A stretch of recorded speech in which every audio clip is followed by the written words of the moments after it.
2017 sur BSI TV 2016 qui s'achève a été marqué par divers événements malheureux comme heureux et ce dans différents domaines, notamment la politique, la justice, l'éducation et la santé.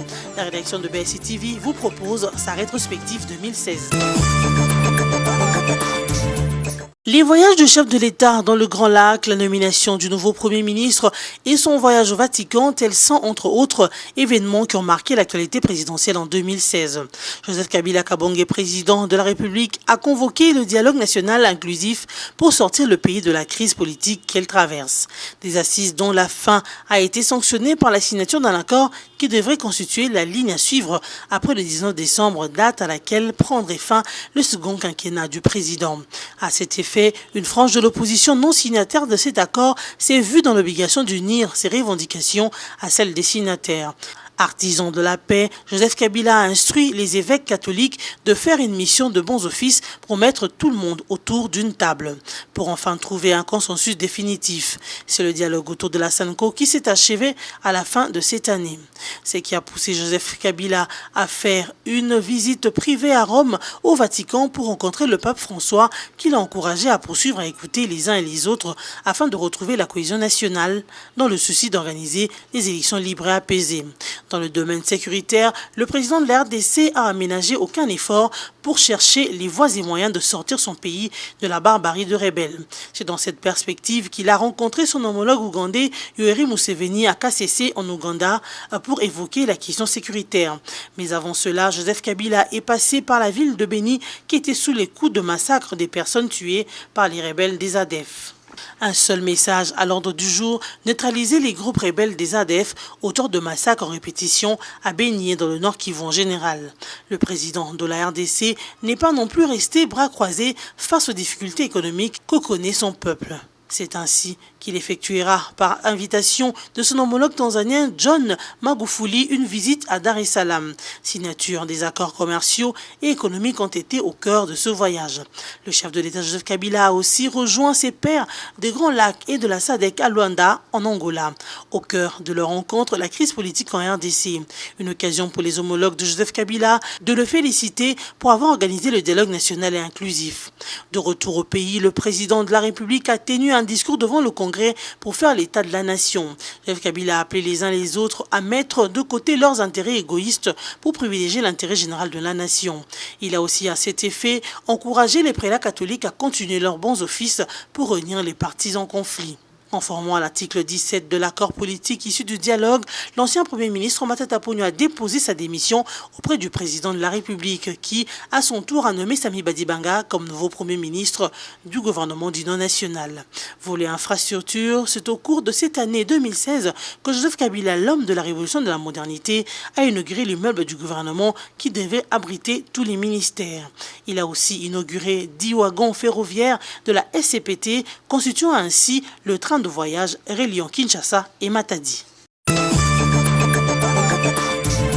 Il y a plus d'une année que l'équipe Corneille Nangaa a pris officiellement fonction à la tête de la Commission électorale nationale indépendante, précisément le 20 novembre 2015. En une année seulement, la CENI a lancé une cascade de formation des agents électoraux opérationnels.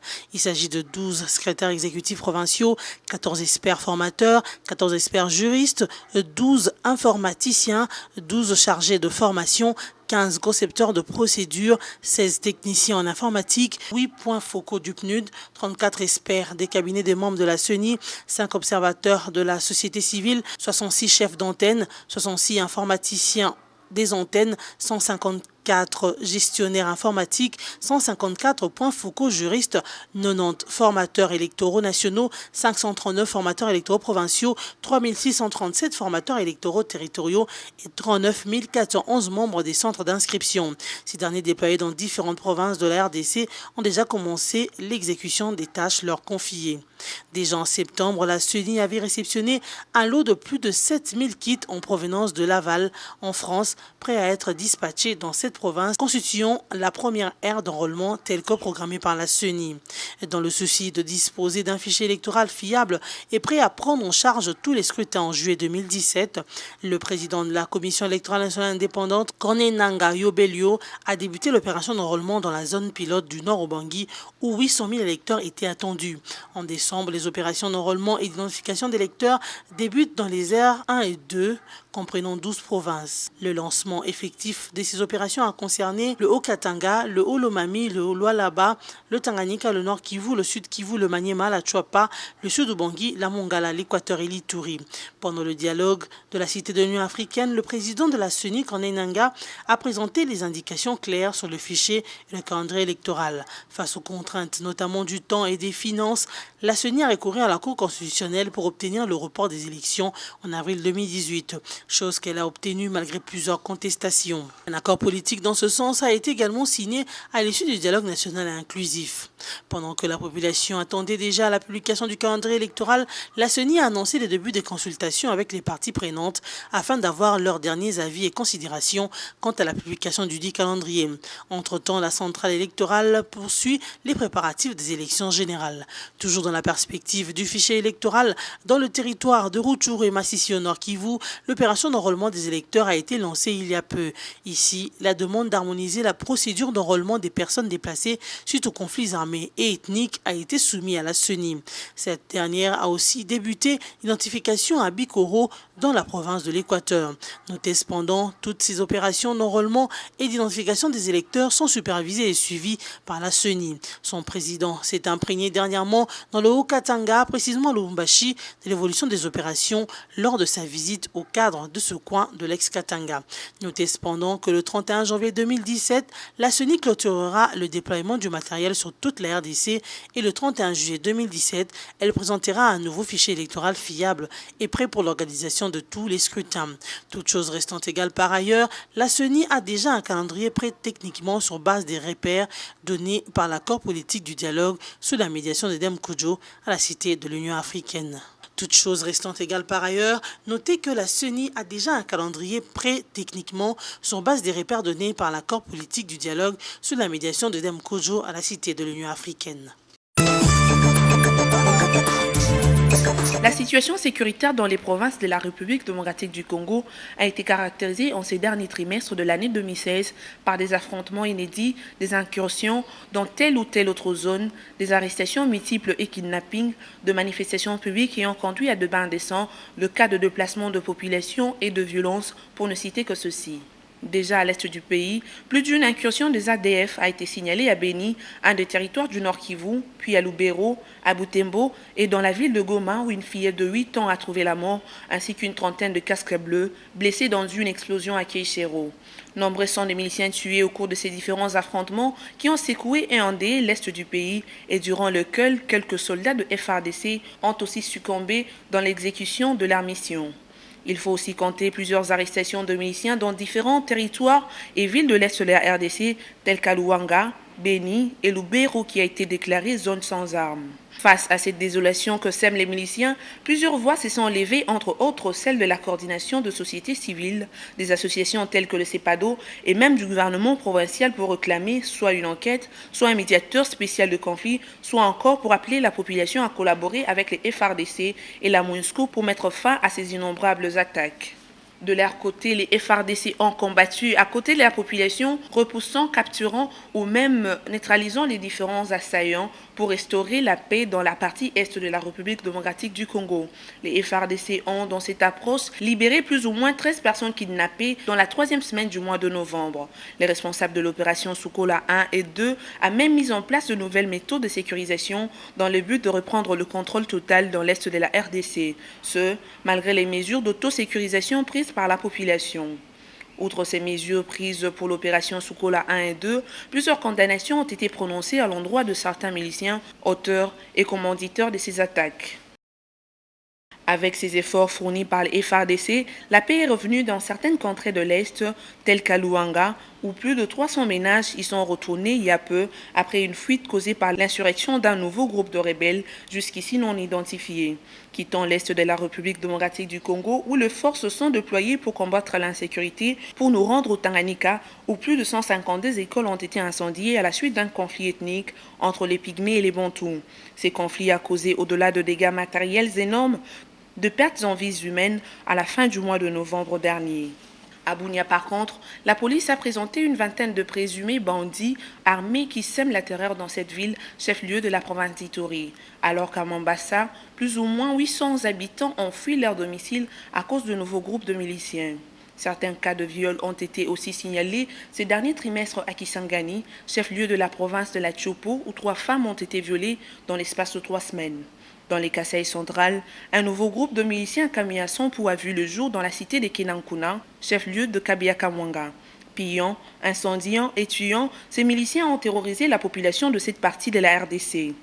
Mais les autorités de la province ont, avec la collaboration de forces de l'ordre, repoussé ces assaillants. Retournons à Kinshasa, capitale de la République démocratique du Congo, qui a été la scène d'un théâtre de nombreuses manifestations et de soulèvements, notamment celle du 19 au 20 septembre, mais aussi du 19 au 20 décembre dernier, maîtrisée par la forte présence de la police et l'armée dans différents points chauds de la capitale. Ces échauffourées ont causé plusieurs dégâts matériels et aussi de estimables pertes en vies humaines. Une période d'insécurité qui a donné naissance à une psychose dans le chef de la population, surtout pour cette période de festivité.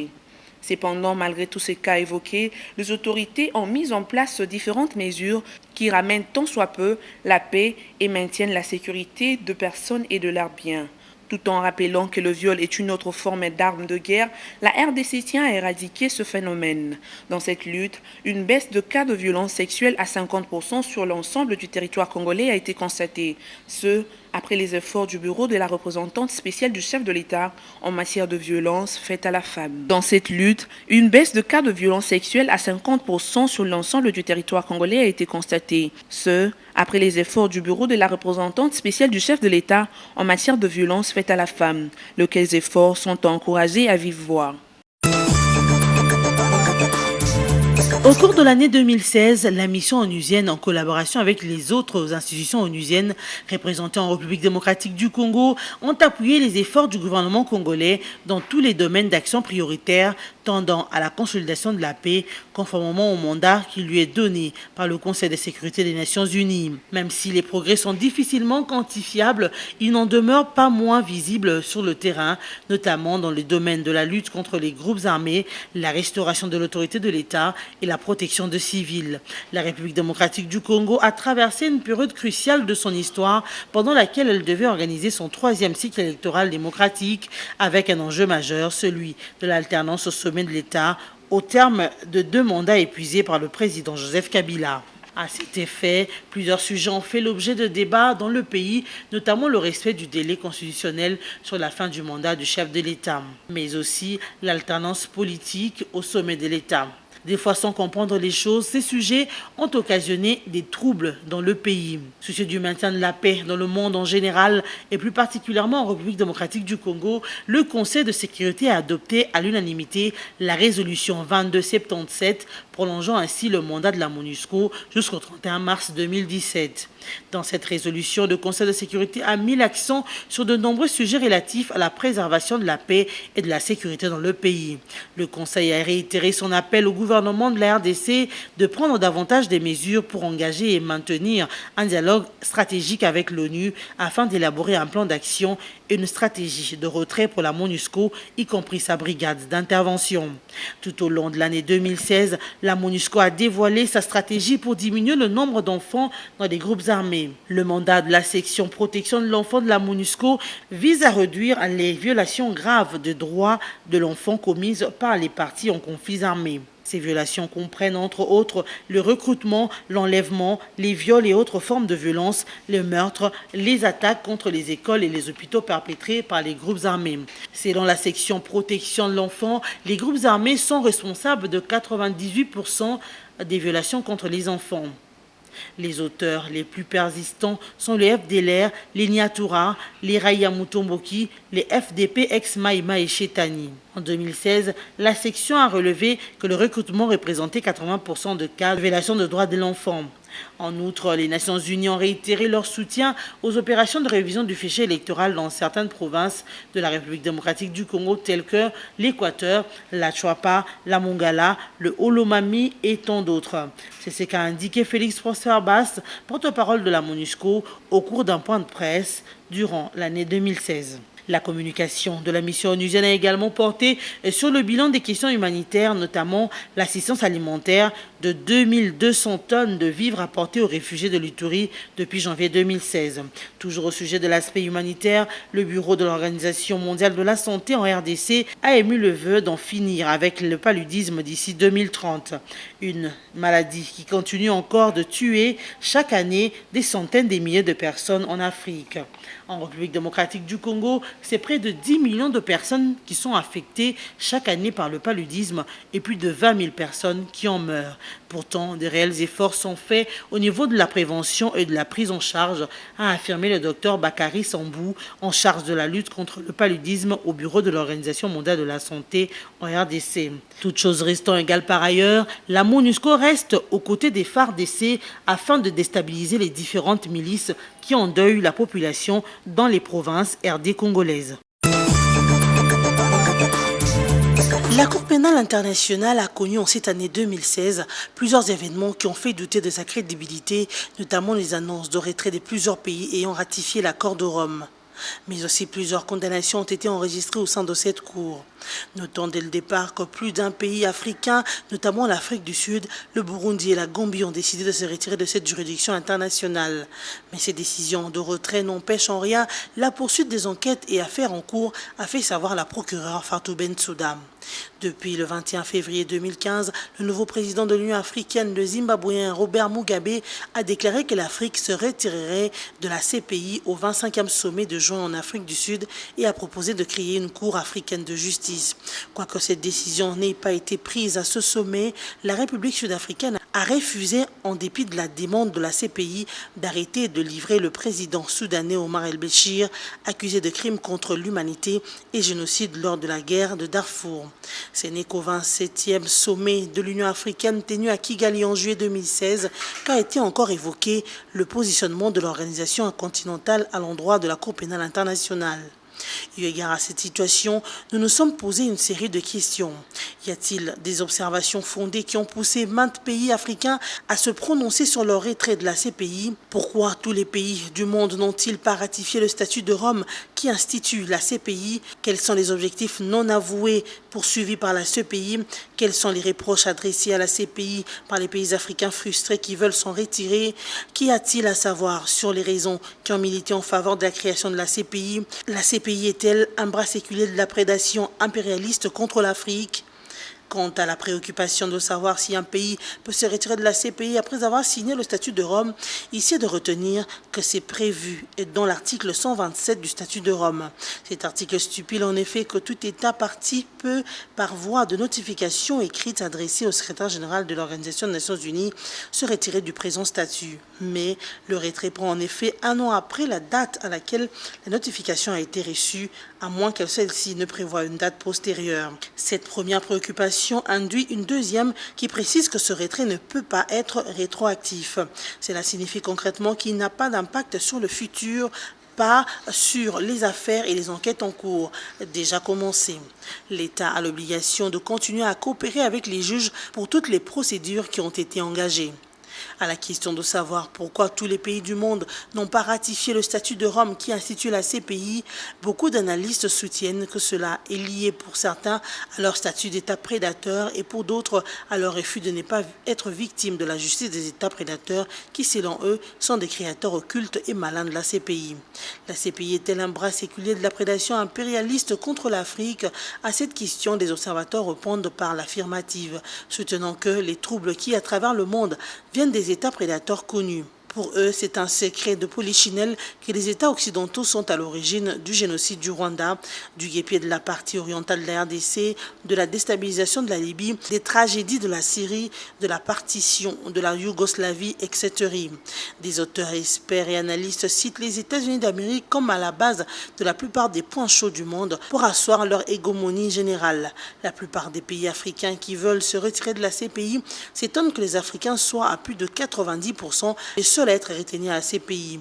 De fait, sur les 9 situations ou des enquêtes qui sont en cours, 9 relèvent des crimes dans les pays d'Afrique. Ceux-ci sont intrigués que les États occidentaux aident à l'arrestation des Africains à envoyer à la Cour pénale internationale sans être eux-mêmes signataires du statut de Rome ou sans envoyer leurs citoyens connus comme à l'origine de l'incident de plusieurs points de l'Afrique et du monde. Nous pensons que justice serait faite si tous les États signaient le statut de Rome ou si tout simplement on venait dissoudre la CPI. Si la justice doit être bien rendue, il faut que tous les États soient sur un même pied d'égalité. Étant donné l'exception à la règle de la CPI qui lui permet d'avoir compétence sur des crimes si le Conseil de sécurité des Nations Unies le lui autorise, il n'y a pas lieu d'espérer que les Occidentaux qui dominent ce Conseil envoient le leur à la CPI quand ils sont commanditaires au culte des génocides et crimes de guerre dans les points chauds de la planète. Sachez aussi qu'en 2016, une délégation du bureau du procureur de la Cour pénale internationale a séjourné en octobre en République démocratique du Congo. Une mission avec une double vocation, mettre en garde les acteurs étatiques contre la répétition de violences du 19 et 20 septembre dernier et s'assurer du bon déroulement des procédures judiciaires enclenchées. Après sa rencontre avec le procureur général de la République, cette délégation de la CPI a clarifié qu'elle n'est pas venue en enquêteur, mais elle est venue dans le cadre de la continuation de la déclaration de la procureure de la CPI, Fatou Bensouda, qui dit surveiller de près la situation en RDC. Madame la procureure a voulu, par cette délégation, avertir les différents acteurs, les autorités politiques et administratives qui exercent le pouvoir, quel que soit leur niveau de responsabilité. Les responsables du maintien de l'ordre comme les partis, quelles que soient leurs affiliations, pour dire que la responsabilité est individuelle. Celui qui commet de tels crimes répond individuellement. Madame la procureure n'hésitera pas, si pareille répétition de tels crimes se commet dans ce pays, d'engager des poursuites en tenant compte, bien sûr, du principe de complémentarité. Toujours en 2016, l'ancien vice-président RD congolais Jean-Pierre Bemba a été reconnu coupable dans l'affaire subornation de témoins. La Cour pénale internationale a rendu ce verdict mercredi 19 octobre à La Haye. L'arrêt de la Cour concerne non seulement l'ancien vice-président congolais, mais aussi ses 4 co-accusés, Emeki Lolo, Jean-Jacques Mangenda, Fidel Babala et Narcisse Arido. La Chambre de première instance 7 les reconnaît coupables d'avoir influencé de manière corrompue 14 témoins. Des inculpés ont aussi présenté de fausses preuves et sollicité la déclaration de faux témoignages lors de son procès pour crimes de guerre et crimes contre l'humanité. Il s'agit du premier procès pour subornation de témoins de l'histoire de la Cour pénale internationale. Notons par ailleurs, pour tout savoir sur la CPI, qu'elle a été constituée sur base du statut de Rome. Selon nos sources, le statut de Rome, officiellement le statut de Rome de la Cour pénale internationale, aussi appelé le statut de la Cour pénale internationale, est abrégé sous le statut et le traité international qui a créé la Cour pénale internationale. Il a été adopté lors d'une conférence diplomatique des plénipotentiaires des Nations Unies, dite conférence de Rome, qui s'est déroulée du 15 juin au 17 juillet 1998 à Rome, en Italie. Il est entré en vigueur le 1er juillet 2002, après sa ratification par 60 États. La Cour pénale internationale est alors officiellement créée. Cependant, la compétence de la Cour n'étant pas rétroactive, elle traite des crimes commis à compter de cette date. Retenons en plus que le statut de Rome établit de nouvelles normes en matière de représentation des victimes en salle d'audience et assure la tenue de procès équitables, ainsi que la protection des droits de la défense. La Cour s'attache à mettre en place une coopération mondiale pour protéger toutes les personnes contre les crimes internationaux codifiés dans le statut de Rome. À propos de ses compétences et attributions, notons encore, selon nos sources, que le statut de Rome définit les crimes internationaux sur lesquels la Cour a un pouvoir juridictionnel, dont les crimes de génocide, les crimes de guerre, les crimes contre l'humanité ainsi que les crimes d'agression conformément aux amendements apportés en 2010, qui sont commis sur un territoire d'un État partie ou par l'un de ses ressortissants. Une exception à cette règle existe, la Cour peut avoir compétence de crime si le Conseil de sécurité des Nations Unies le lui autorise. Retenons en plus que le statut de Rome établit de nouvelles normes en matière de représentation des victimes en salle d'audience et assure la tenue de procès équitables ainsi que la protection des droits de la défense. La Cour s'attache à mettre en place une coopération mondiale pour protéger toutes les personnes contre les crimes internationaux codifiés dans le statut de Rome. La déclaration de l'épidémie de choléra en RDC, l'année académique et scolaire mouvementée ont marqué l'actualité l'année finissante dans le domaine de la santé et de l'éducation nationale. Ouvrons cette rétrospective en santé où l'on a vu l'épidémie de choléra être déclarée en RDC. C'est l'ex-ministre de la Santé, le Dr Félix Kabange-Numbi, qui avait annoncé cette nouvelle défavorable à la santé. La province du Maniema a été ciblée comme foyer important et inquiétant du développement de cette maladie mortelle. Le reste du pays ne sera pas non plus épargné et la riposte ne s'est pas fait attendre. À Kinshasa, le programme élargi de vaccination PEV a lancé la campagne de vaccination contre le choléra dans les grandes zones à forte démographie. Il s'agit des zones de santé de Maluku, Ntsele, Massina et Pakadjouma. D'autres zones de santé suivront après quelques mois. Selon l'Organisation mondiale de la santé, l'épidémie de choléra en RDC a touché près de 18 000 personnes et fait 517 morts. Les mauvaises conditions hygiéniques à l'hôpital général de référence de Kinshasa ex-Mamayemo ont aussi marqué l'actualité sanitaire l'année finissante. Plusieurs malades et leurs gardes-malades ont déploré l'environnement puté de cette institution hospitalière. Il s'est fait remarquer une précarité de prise en charge des patients, la vétusté et le manque d'entretien d'installations hygiéniques, ce qui a été la base de l'insalubrité dans cet hôpital de la capitale congolaise. Signalons que l'hôpital manque même un système précis de gestion de déchets que l'établissement produit, ce qui fait courir un risque permanent de contamination. Dans le même chapitre, quelques mouvements de grève ont été signalés à l'hôpital du Cinquantenaire. Les personnels de santé congolais ont réclamé la reconnaissance de leur contrat en tant qu'agents de cette formation médicale et pas comme employés de Force Security, une entreprise de sous-traitance qui les avait recrutés. Dr Delis Wechokonda, représentant du personnel congolais, a fait savoir que Force Security était une entreprise fictive. De son côté, le gestionnaire indien de l'hôpital du Cinquantenaire, Aziz Rahman, a affirmé être étonné que les travailleurs congolais récusent l'entreprise qui les avait pourtant recrutés. Une anomalie qui a été constatée par le ministre de la tutelle et a promis de régler le conflit entre les deux parties. Dans le même registre, les infirmiers congolais se sont dotés d'un ordre au cours de l'année qui s'achève. La création de l'ordre des infirmiers a été rendue possible grâce à la promulgation d'une loi par le chef de l'État créant cet ordre. Un cadre qui permettra aux blouses blanches de la RDC de mettre de l'ordre dans leur métier et faciliter la mise à l'écart de ceux qui ne répondent pas aux critères édictés pour exercer le métier. Toujours en santé, un centre de dialyse a été installé dans l'ex-hôpital Mamayemo par le gouvernement provincial de Kinshasa. Ce centre permet donc aux Congolais souffrant de l'insuffisance rénale de se faire soigner à moindre coût. Continuons cette rétrospective, mais cette fois-ci en éducation, où différents faits ont marqué l'actualité 2016.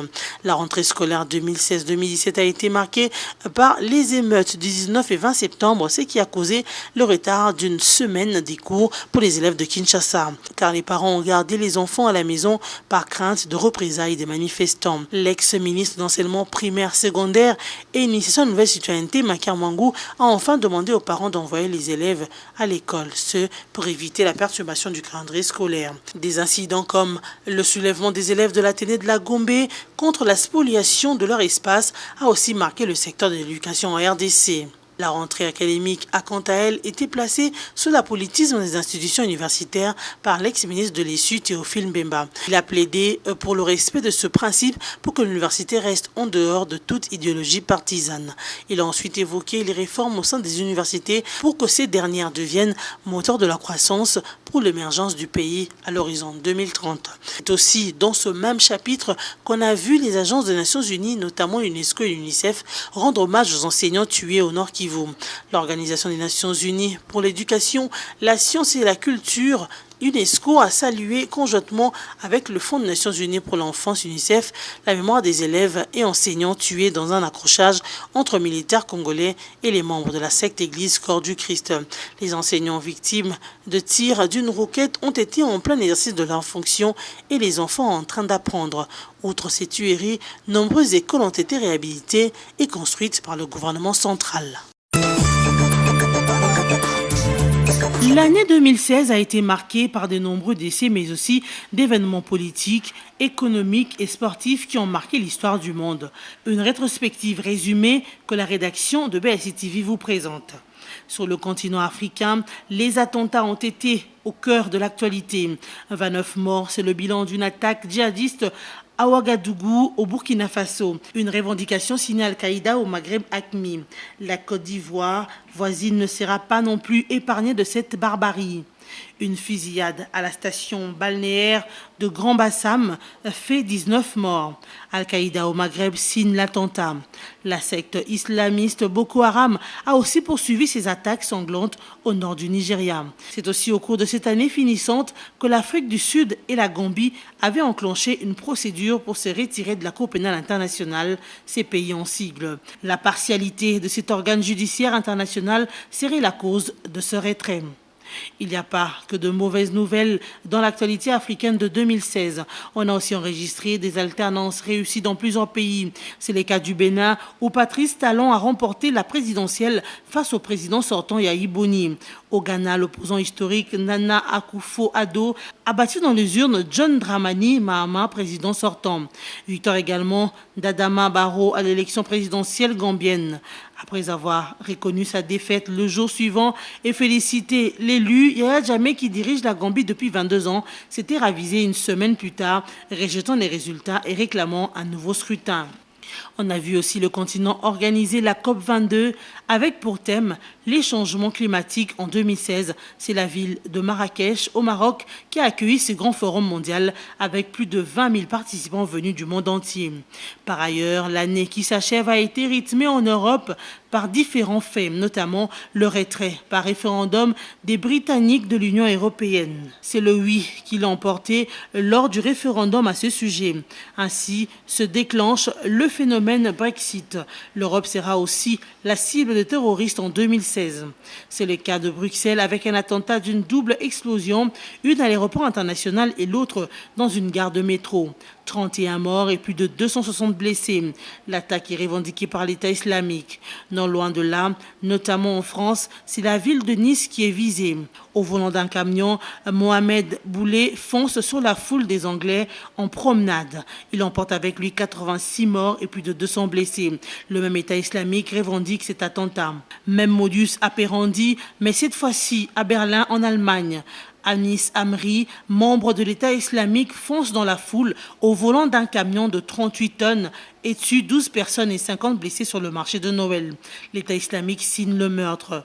Dans le même registre, en Turquie, un coup d'État militaire avait échoué dans la nuit du 15 au 16 juillet. Un bilan lourd est enregistré. 265 morts, dont 104 putschistes. Le pouvoir ordonne de radier 6 000 militaires et magistrats.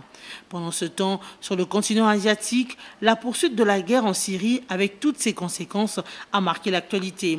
La ville d'Alep, bastion de rebelles pendant près de 5 ans, a été récupérée par l'armée gouvernementale. En Israël, c'est la mort de Shimon Peres, ex-président israélien, qui a fait l'actualité. 3 fois Premier ministre et chef d'État de 2007 à 2014 et prix Nobel de 1994. Il était né en 1923.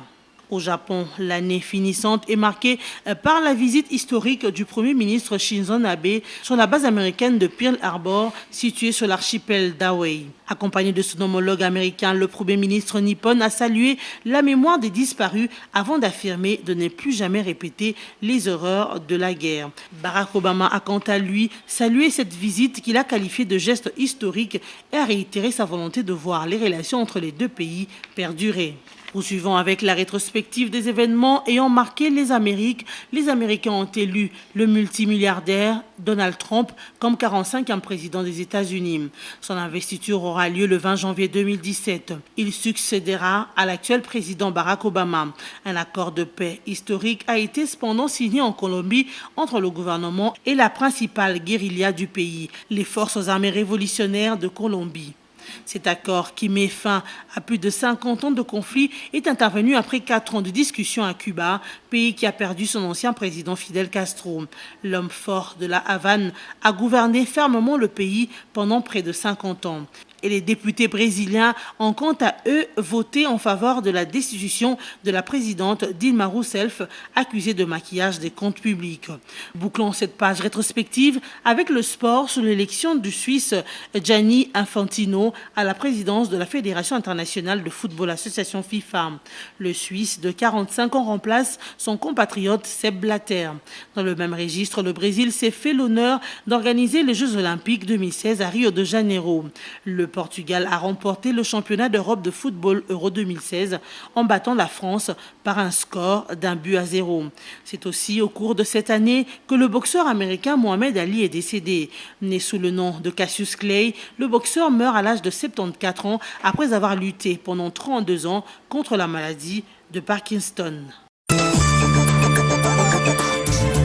La Saint-Sylvestre ou réveillon de la Saint-Sylvestre est une coutume qui consiste à fêter l'arrivée du Nouvel An en veillant jusqu'à minuit le soir du 31 décembre. La Saint-Sylvestre est aussi le dernier jour du calendrier grégorien et du calendrier romain actuel. Appelé aussi le jour de l'an ou le réveillon du jour de l'an, la Saint-Sylvestre tire son origine de la Rome antique en suivant le calendrier solaire et lunaire. Le départ de l'un et l'arrivée de l'autre faisaient objet des manifestations festives. C'est ainsi qu'à la fin du XVIe siècle, le calendrier solaire en usage dans la majeure partie du monde sera conçu et retenu pour fêter le départ de la Lune et l'arrivée du Soleil. Dans la plupart des pays, contrairement au réveillon de Noël qui se fête en famille et dans les églises pour les chrétiens, celui du jour de l'an se fête généralement avec des amis. Exception faite pour le Japon et l'Uruguay où la Saint-Sylvestre se fête traditionnellement en famille. Quant à la Russie et les autres anciennes républiques soviétiques, le réveillon du jour de l'an est fêté en réunissant la famille et les amis proches. En République démocratique du Congo, la Saint-Sylvestre se fête pour les chrétiens et les croyants dans les églises où ils se recueillent, abondant en actions de grâce pour l'année qui s'achève. Et en attente, plein d'espérance pour la nouvelle année. Après avoir vu cette nouvelle année, les Congolais poursuivent la fête en famille et avec les amis. Les cadeaux sont remis aux êtres chers, une façon de perdurer la tradition de la Rome antique où l'on échangeait des pièces et des médailles à l'occasion du changement d'année. Qu'en est-il alors du nom Sylvestre à ce jour de l'an? Les historiens nous renseignent que le 31 décembre est aussi le jour anniversaire de la mort du Saint Sylvestre Ier, 33e pape qui a régné sur l'Église catholique de 314 à 355. Sylvestre est connu pour son combat contre la doctrine d'Arius de Constantinople, une doctrine qui consistait à nier la nature divine de Jésus. Il est décédé le 31 décembre 355. Le choix du nom de Sylvestre en ce jour de Nouvel An se justifie par le fait qu'il signifie et évoque la forêt. En effet, dans l'Antiquité, la nature était très importante dans les symboliques et traditions héritées. Mis à part son nom, Saint-Sylvestre n'a pratiquement rien à voir avec la fête du Nouvel An. Cette tradition commune aux pays d'Europe veut que le bruit fasse fuir les mauvais esprits, d'où le feu d'artifice, les sons de cloches et cris de joie. Du fait du fuseau horaire, tout le pays n'entre pas en même temps dans le Nouvel An et ne fête pas ensemble le 12 coups de cloche de minuit de la Saint-Sylvestre. Auckland, en Nouvelle-Zélande, est la première grande ville du monde à entrer dans le Nouvel An le soir de la Saint-Sylvestre. Les habitants des îles de la Ligne et des îles Tonga sont les derniers à entrer dans le Nouvel An, puisque ces îles ont 13 heures de décalage avec le fuseau horaire officiel. En République démocratique du Congo, c'est à minuit que le pays bascule dans le Nouvel An et continue de fêter la Saint-Sylvestre jusqu'au petit matin. Il ne reste plus qu'à vous souhaiter bonne année.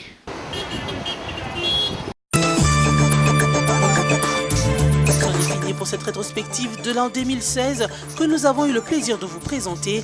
Merci pour votre confiance et espérons la mériter en cette année 2017. Bonne et heureuse nouvelle année.